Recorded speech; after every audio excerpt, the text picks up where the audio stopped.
الروح تسري والملائك حولنا طاب المساء والقلب يسبح في بحار الشوق يحمله marka ugu horeysa waxaan salaamayaa dhammaan ummadda Soomaaliyeed meel kasta ay joogaan waxaan ilaahay ugu rajaynayaa caafimaad iyo in aafooyinka adduunyada maanta saameeyay ee ugu horeeyo cudurkan coronavirus uu ilaahay barbar mariyo aamiin waxaan doonayaa kale inaan halkan maanta aan inta qadarka aan ka ogahay aan la wadaago walaalahayga Soomaaliyeed ee muslimka ah si maaragtay ay qof maaragtay wax laga yaabo inay anfacdo qof ama laba ama jamaacada inay anfacdo marka xogtaasi waxa weeyaan ilaahay waa waajibna saaran inaynu dadka cilmiga u tahay ognahay aan gudbino cudurkan horta coronavirus la yiraahdo asal ahaan waa hargabis dad ku dhici jiray influenza oo kale wixii la oran jiray waa kiyo kale laakiin wuxuu kaga duwan yahay kaniisada uu wuxuu dilay waa dilaa weeyaan waa dilaa 20 goor ayuu ka badan yahay intay ku hore dil jireen markii hore marka hadda ku dhaco waliba dadka waaweyn ku dhaco boqolkiiba waxay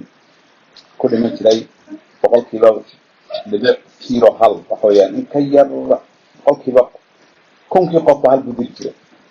imakana kana wuxuu dilayaa boqolkiiba laba oo kale ama saddex ma afar buu dilayaaba halka waxaa ka arkaa dhibaatadiisa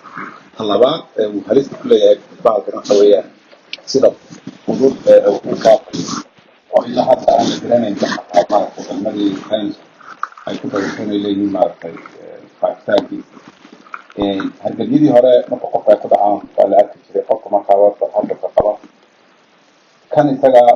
14 cushiyo in ka badan ayaa soo qofku isagoo sida oo uu faafinayo oo uu dadku u dhiibayo oo uu halkan iyo bidix iyo midig iyo xagga hore iyo xagga dambe u saarayo aanu soogay ana kana muuqan waxa laga yaabaa qofkaasi faafinaya inaan weligiiba inaan calaamad xanuun muuqdo marka waxa weeyaan maxaa la gudboon walaal muslimka ama walaal muslimka dhegeysanayso maxaa la gudboon waxa la gudboon hadda number 1 inaad ilaahay kala saarato number labaadna inaad raacdo dhammaan asbaabaha uu ilaahay maaragtay uu nabaray aqoonta uu siiyay culimadii iyo maxaa dhaqaatiirtii aan iyagu eegayn diin iyo waxba aan eegayn maaragtay intii ilaahay aqoon siiyay markii inoo soo gudbiyay dadkii nooga aqoonta badnaa is'aalu ahla dhikri in kuntum laa ta'lamuun marka maanta dadka wax talinaya waxay dhaqaatiirtii warkii inoo soo gudbiyay waxay dhaqaatiirtii noo sheegeen in maanta adduunka aan ku noolahay waxay qabaan oo laga helay cudurkan in ka badan 2 milyan oo dhinteen in ka badan 170 oo qof ay dhinteen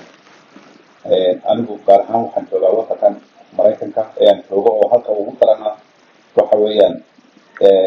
ilaa 700 in ku dhow 700 oo qof ku dhacay oo waxaan dilay ilaa 10,000 waxaana weeyaan intaas oo waxaa loo ku sameeyay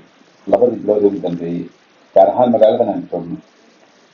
gobolkan aan joogo jeeda New York waa meesha ugu daran marka waxa weeyaan haddaba haween ogna khatarti sidoo baankani uu yahay laayaanku yahay